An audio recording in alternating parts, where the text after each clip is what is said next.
Matius pasal 3 ayat 1 sampai 12.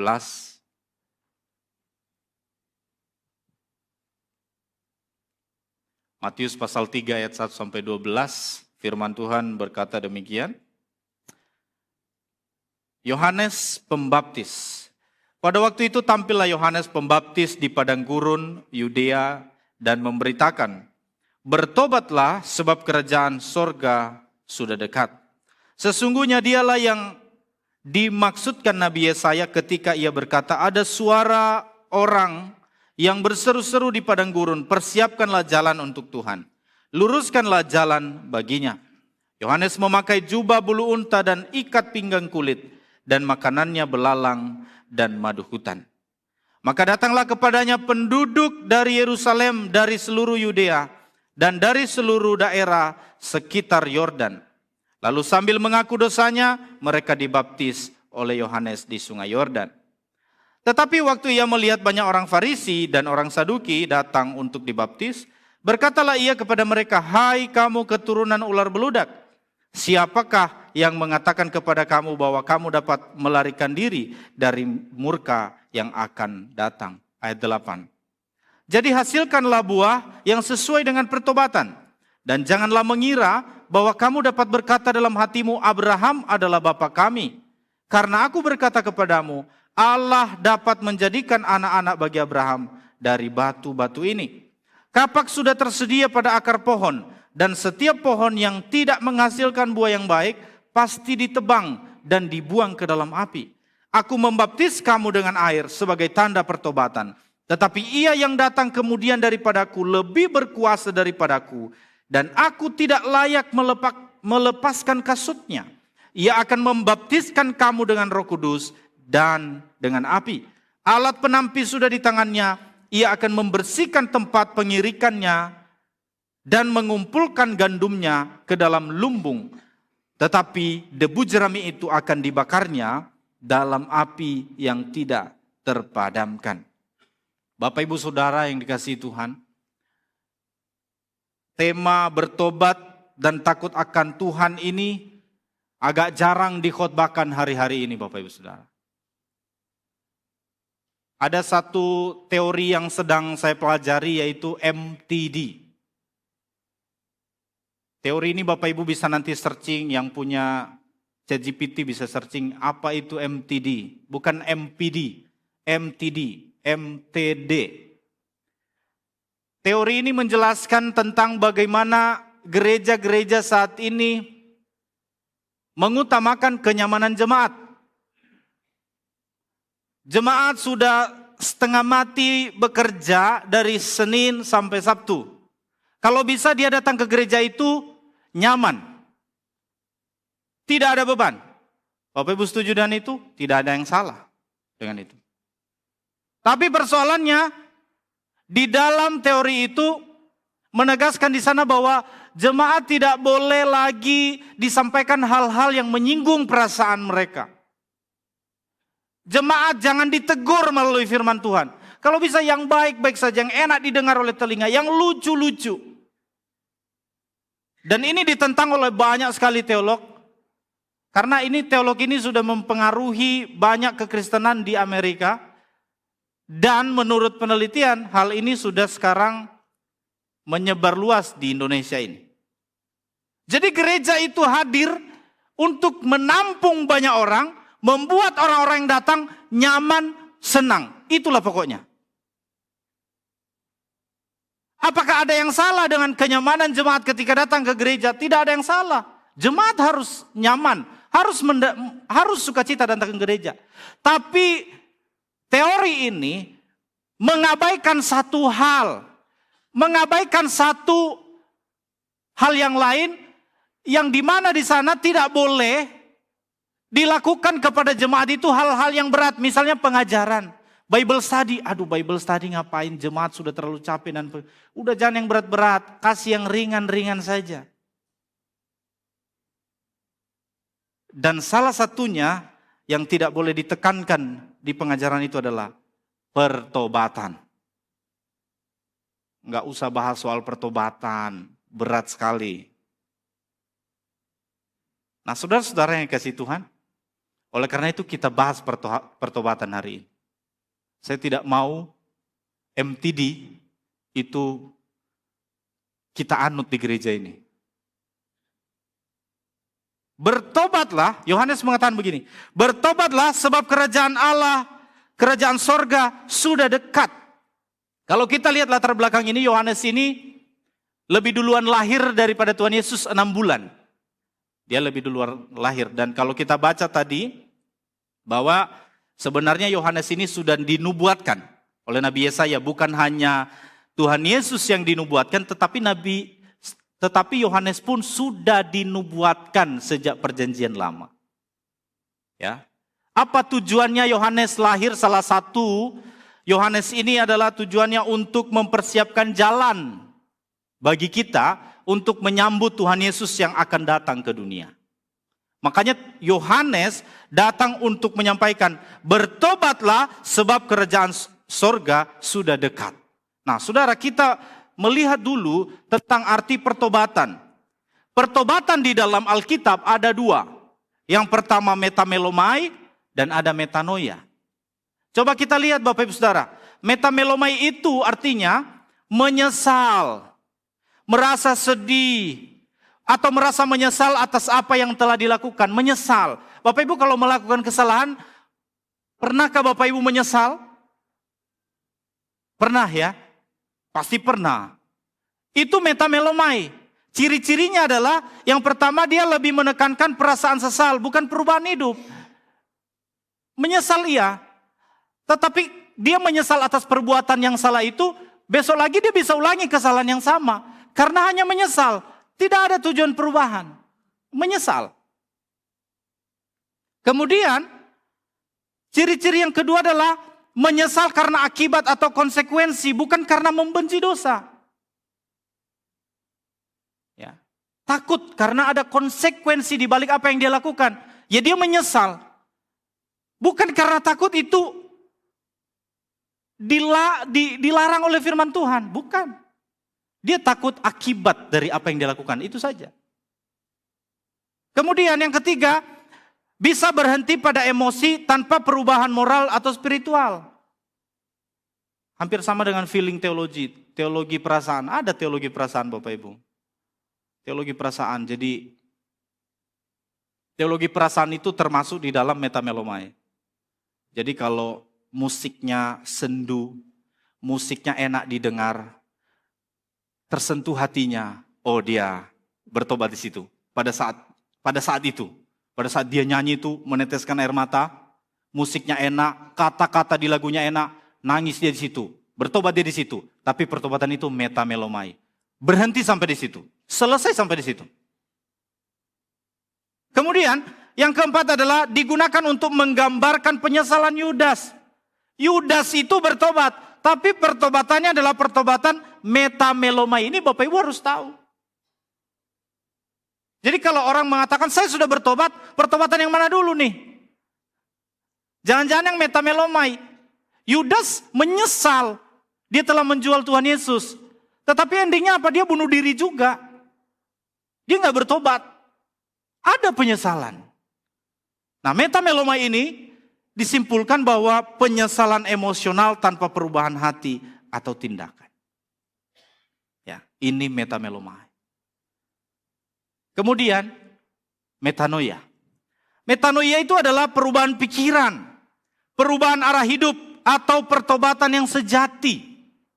Ciri-cirinya adalah dia melibatkan perubahan mendalam dalam pikiran, hati, dan kehendak. Ini sudah saya khotbahkan di beberapa minggu yang lalu tentang Zakheus dan Paulus. Paulus waktu bertobat dari pembunuh orang Kristen, berbalik arah 180 derajat, dia menjadi misionaris yang luar biasa. Dan kalau kita baca kitab Perjanjian Baru, paling banyak ditulis oleh Paulus. Itu perubahan yang sangat signifikan. Dan itu adalah metanoia. Demikian juga kepada kehidupan Zakheus. Yang dulu fokusnya nyari uang, nipu orang. Dia seorang tukang pajak, pemungut cukai yang ambil keuntungan bisa 4 kali lipat dari orang-orang yang dia pungut pajak. Setelah dia bertemu dengan Tuhan Yesus, semuanya berubah. Kalau bisa, apa yang ada padanya dia berikan kepada orang lain. Itu perubahan. Dan itulah metanoia. Melibatkan perubahan mendalam dalam pikiran, hati, dan kehendak. Lalu timbul pertanyaan, kok bisa Pak? Ada orang yang ngerti kebenaran, tahu kebenaran, tapi nggak ada perubahan hidup.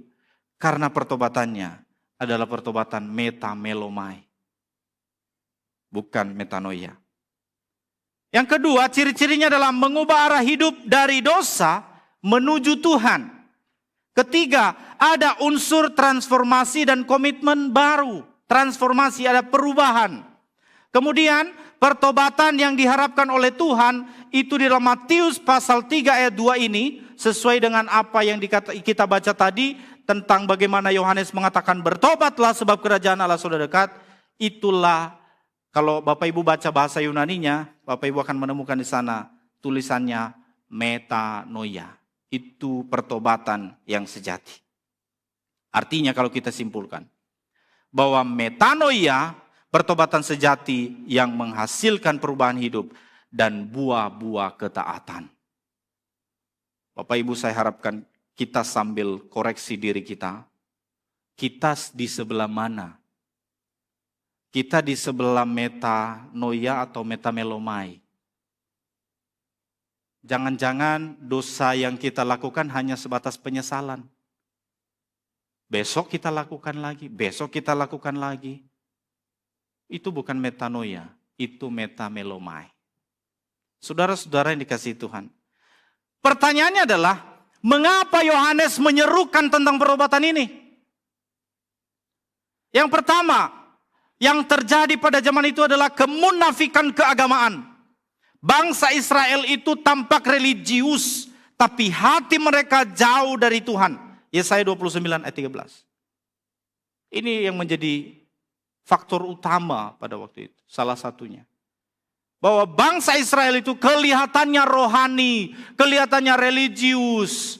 Makanya Yesaya mengatakan, Yesaya menubuatkan di sana bahwa Tuhan berbicara melalui Nabi Yesaya. Mulut mereka, bibir mereka menyembah aku, tapi hati mereka jauh daripadaku. Kelihatannya rohani, bertopeng dengan segala identitas rohani, hatinya busuk. Kedua, ritual itu dijalankan, tapi tidak ada perubahan hidup. Itulah mengapa Yohanes mengatakan bertobat. Ada yang jauh lebih penting daripada ritual, yaitu perubahan hidup. Mulai dari hati, Bapak Ibu Saudara. Yang ketiga, di mana orang-orang pada zaman itu mencari kehormatan, bukan lagi kebenaran. Di Matius 23 ayat 5-7. Kehormatan, jabatan, dan segala macam. Kalau kita baca Yesaya pasal 1 ayat 23, Amos 5, 11-12.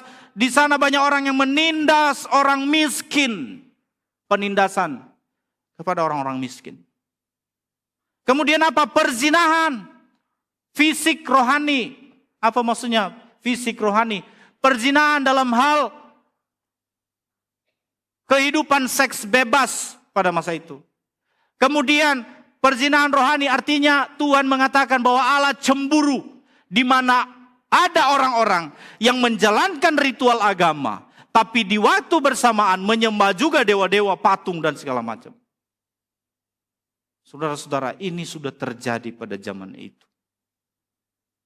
Kemudian, hidup tanpa batas moral. Kalau kita melihat, kalau kita mencoba membandingkan, dari beberapa poin yang ada di atas ini, masih ada enggak yang kita temukan yang masih terus berjalan sampai detik ini? Bapak Ibu bisa jawab masing-masing. Ada enggak orang yang kelihatannya religius tapi sebenarnya hatinya enggak? Ketua PGI waktu kami di Makassar kemarin, dia memaparkan data-data yang sangat lengkap dan mendapatkan data-data itu dari pemerintahan, dari beberapa kementerian. Bapak Ibu, data-data itu menunjukkan bahwa perzinahan di kalangan anak-anak muda itu semakin meningkat grafiknya. Semakin meningkat Bapak Ibu Saudara di tengah-tengah anak muda.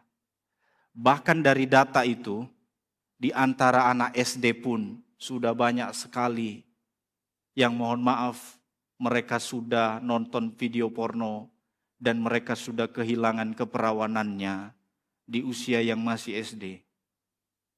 Bapak Ibu Saudara, maka kenapa PGI memberikan sebuah tema yang menarik di tahun ini tentang tema Natal, yaitu kehadiran Tuhan di tengah keluarga.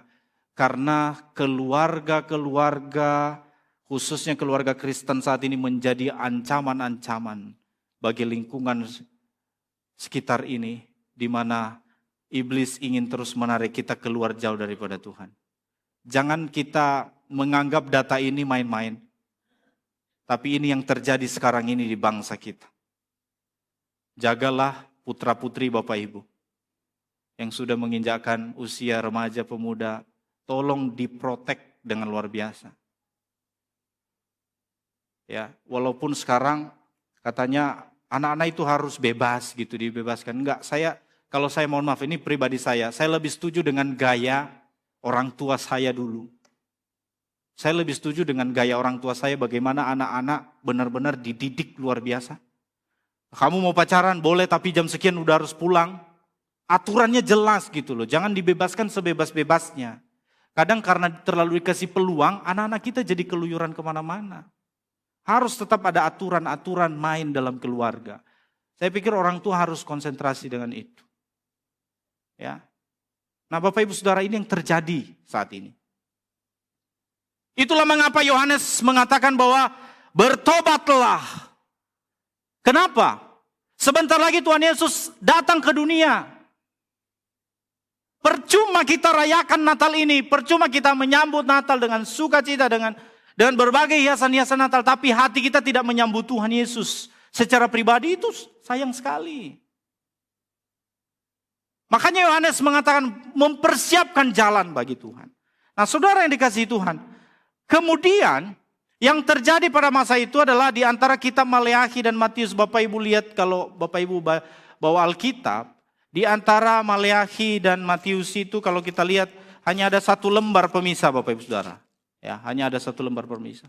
Tapi faktanya antara Maleakhi dan Matius itu ada 400 tahun Bapak Ibu Saudara. Ada 400 tahun di mana disebutkan sebagai 400 tahun masa sunyi. Kenapa disebut 400 tahun masa sunyi? Yang pertama, tidak ada nabi yang diutus Tuhan pada masa itu. Tidak ada lagi nabi, terakhir Maleakhi. Kemudian tidak ada lagi pewahyuan baru. Tidak ada. Tidak ada lagi kitab yang ditulis. Dalam kanonisasi Alkitab kalau kita baca, yang diakui adalah terakhir Maleakhi, setelah Maleakhi Matius. Kemudian Israel mengalami krisis rohani sekaligus tekanan politik. Dan kalau Bapak Ibu pelajari filsafat banyak sekali muncul di tahun ini. Di antara Maleakhi Matius, di 400 tahun ini filsafat banyak sekali muncul di sana. Di mana orang lebih mementingkan pengetahuan daripada Tuhan. Termasuk kalau Bapak Ibu lihat Jacques Derrida. Bapak Ibu kalau saya punya bukunya, cuman setengah mati juga saya baca buku itu, bahasa Inggris semua. Cuman karena kuliah S3 kemarin baca ini laporan baca. Ya udah mau tidak mau saya baca. Kan sudah gampang sekarang kan. Ada itu ya, ada AI. Tinggal foto, oh artinya ini. Saya menemukan di sana bahwa salah satu daripada teorinya adalah tidak ada yang absolut, termasuk Tuhan. Tidak absolut. Tuhan itu hanya sebatas pemikiran manusia, yaitu pemikirannya. Dan itu lahir pada zaman itu. Lahir pada zaman tahun masa sunyi itu, atau disebut dengan kata lain, tahun kegelapan pada masa itu. Dengan segala kejadian ini Bapak Ibu Saudara, Yohanes Pembaptis muncul di sana dan ia membelah keheningan 400 tahun itu dengan berkata, Bertobatlah sebab kerajaan sorga sudah dekat. Ya, bertobatlah sebab kerajaan sorga sudah dekat. Maka mari kita melihat secara singkat. Setelah Yohanes mengatakan demikian, Bapak Ibu kita harus mengerti dulu bahwa Yohanes Pembaptis berbeda dengan Yohanes murid Tuhan Yesus ya. Kita harus jangan sampai Bapak Ibu berpikir nanti. Jadi Yohanes murid Tuhan Yesus yang menulis kitab Yohanes. Yohanes dan 1 Yohanes, 2 Yohanes, 3 Yohanes dan kitab Wahyu. Itu ditulis oleh Yohanes. Nah Bapak Ibu Saudara, maka respon orang-orang pada zaman itu, ternyata yang pertama ada banyak orang yang sungguh-sungguh bertobat. Ada banyak orang yang sungguh-sungguh bertobat. Kalau kita lihat Matius 3 ayat 5-6 ini. Maka datanglah kepadanya orang-orang dari Yerusalem, dari seluruh Yudea, dan dari seluruh daerah sekitar Yordan, lalu sambil mengaku dosanya, mereka dibaptis olehnya di sungai Yordan. Ternyata pertobatan yang disampaikan khotbah daripada Yohanes ini direspon baik oleh sebagian orang. Ada yang bertobat. Bapak Ibu saya pernah khotbah di satu tempat tanpa persiapan. Kenapa Bapak Ibu Saudara? Saya sampai lupa kalau saya pernah diundang karena sudah dari tahun lalu saya diundang. Lalu tiba-tiba diingatkan lagi H-2. Pak, jangan lupa ya besok khotbah di persekutuan kami. Waduh, ini tanpa persiapan. Akhirnya apa? Khotbah-khotbah saya di sini, tinggal saya khotbahin lagi di sana. Iya kan? Itu enaknya kalau khotbahnya bukan di jemaat, khotbah di tempat lain gitu. Tapi ternyata karena tanpa persiapan saya khotbah tidak maksimal. Bahkan sampai saya bingung. Beberapa detik saya jeda di depan ngomong, karena tanpa persiapan. Karena khotbah yang saya khotbahkan sudah dari tahun lalu saya khotbahkan di sini. Saya khotbahkan ulang. Tapi Bapak Ibu Saudara, setelah selesai khotbah itu saya merasa malu, merasa menyesal. Waduh, tadi harusnya saya bisa lebih persiapan lebih matang. Tapi Bapak Ibu Saudara, tiba-tiba ada satu orang. Pak, terima kasih buat firman Tuhannya hari ini. Saya sangat diberkati. Dalam hati saya aja nggak diberkati. Saya tanpa persiapan. Tapi ibu ini merasa sekali diberkati. Bapak Ibu Saudara, artinya itu dosa saya Bapak Ibu. Saya udah minta ampun sama. Artinya khotbah yang disampaikan di depan sini Bapak Ibu Saudara, minimal ada satu orang yang sadar akan dosa-dosanya. Minimal ada satu orang yang terberkati, minimal dengan firman Tuhan. Pada waktu Yohanes menyampaikan firman Tuhan bertobat, bukan hanya satu orang, tapi banyak orang waktu itu menjadi bertobat. Mereka merespon sungguh-sungguh. Dari segala masa lalu mereka mengambil keputusan untuk sungguh-sungguh berubah. Bapak Ibu Saudara, ini menunjukkan bahwa pada masa itu terjadi pertobatan massal. Ya. Kemudian mereka mengaku dosa, tanda pertobatan sejati. Lalu mereka dibaptis sebagai simbol perubahan hidup. Bapak Ibu Saudara ingat baik-baik bahwa baptis itu adalah sebagai simbol perubahan hidup.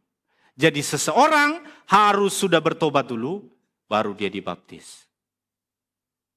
Saudara-saudara yang dikasihi Tuhan, ini yang terjadi pada masa itu. Mereka merespon khotbah daripada Yohanes tentang pertobatan pada masa itu. Mereka tidak mengeraskan hati mereka. Tapi persoalannya adalah kalau kita membaca selanjutnya dari 7-8, ada juga orang yang datang hanya untuk tampil rohani tapi sebenarnya pura-pura bertobat. Siapa mereka itu? Kita baca di ayat 7-8. Ketika Yohanes melihat orang Farisi dan Saduki, dia langsung menegur mereka. Hai kamu keturunan ular beludak, siapakah yang mengajar kamu untuk melarikan diri dari murka yang akan datang? Hasilkanlah buah sesuai dengan pertobatan. Mengapa Yohanes marah sampai dikatakan kamu keturunan ular beludak? Karena mereka datang bukan untuk bertobat, tetapi mengikuti tren rohani. Oh, di sana lagi rame. Lagi ada baptisan, yuk kita rame-rame ke sana. Bukan karena mau bertobat. Bukan karena mau bertobat. Jadi pertanyaannya gereja-gereja saat ini kita pasang banner yang begitu besar, lalu kita katakan ada kesembuhan ilahi, ada artis ini dan segala macam. Kita datang ke tempat ibadah itu mau ngapain sebenarnya sih?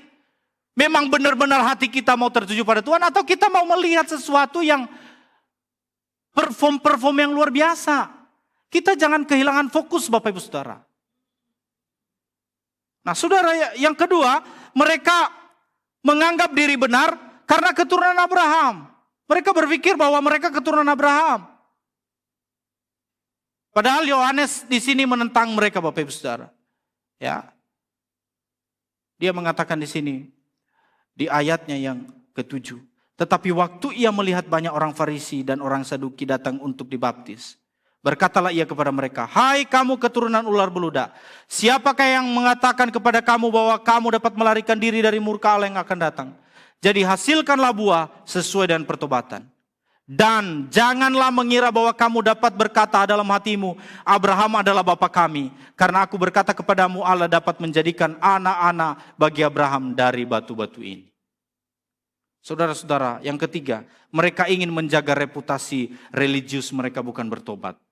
Jadi ternyata pada waktu Yohanes menyampaikan firman ini, sebagian orang bertobat, sebagian enggak. Sebagian hanya berpura-pura bertobat.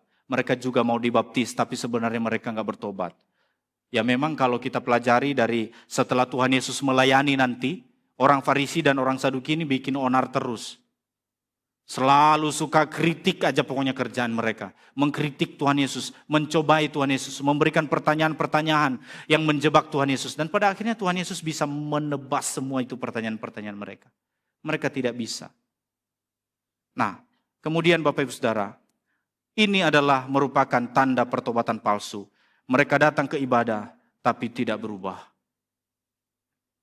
Bapak Ibu Saudara, maka saya sudah sampaikan minggu lalu. Jangan sampai kita terlalu sering beribadah tapi sebenarnya hati kita juga tetap kosong. Ya. Ini pertobatan yang palsu. Datang beribadah tapi sebenarnya tidak ada perubahan hidup. Beragama tetapi tidak ada pertobatan. Beragama iya, tapi perubahan hidup tidak ada. Pertobatan itu tidak ada. Itulah metamelomai. Maka kita diajak untuk merenungkan pada hari ini Bapak Ibu Saudara. Saya pikir ini relevan bagi kita. Walaupun pada zaman itu Yohanes berbicara kepada orang-orang pada saat itu. Tapi pertobatan itu terus menerus relevan. Tiap-tiap hari kita lakukan pertobatan. Ingat Bapak Ibu Saudara, apa yang masih Bapak Ibu simpan dalam dirimu? Dosa apa yang masih Bapak Ibu simpan? Perbuatan apa yang masih Bapak Ibu simpan dalam diri? Ingat baik, bahwa seseorang tidak akan pernah berubah kalau tidak bertemu dengan Tuhan Yesus secara pribadi. Tidak akan pernah bisa. Jadi kalau ada suami-suami mengatakan, kok istriku dari dulu begini, enggak pernah berubah-berubah. Padahal sudah saya nasehatin, sudah saya panggil orang ini, orang itu. Untuk mengkonseling dia, tidak ada perubahan. Bisa jadi memang dia belum terima Kristus walaupun dia datang ke gereja. Bisa jadi. Atau sebaliknya. Istri bergumul terus, suami saya ini kok enggak berubah-berubah ya. Bisa jadi. Dia sebenarnya belum terima Tuhan Yesus. Kalau orang sudah terima Tuhan Yesus dengan sungguh, seperti Zakheus dan Paulus, perubahannya pasti drastis 180 derajat, Bapak Ibu. Bukan 360 derajat. Ini harus kita renungkan. Kemudian, maka setelah itu, Yohanes mengumumkan kedatangan Mesias di pasal 3, 11 sampai 12. Dikatakan di sana, ia yang datang kemudian daripadaku, lebih berkuasa daripadaku. Dan Yohanes menjelaskan, di sana dikatakan, dia membaptis dengan air. Tetapi yang akan datang itu membaptis dengan Roh Kudus dan api. Kemudian, Mesias akan memisahkan gandum dari ilalang. Dan era baru akan segera dimulai. Artinya sebenarnya di ayat 11 dan 12 ini mengandung makna eskatologis. Ini berbicara tentang penghakiman Tuhan yang akan datang.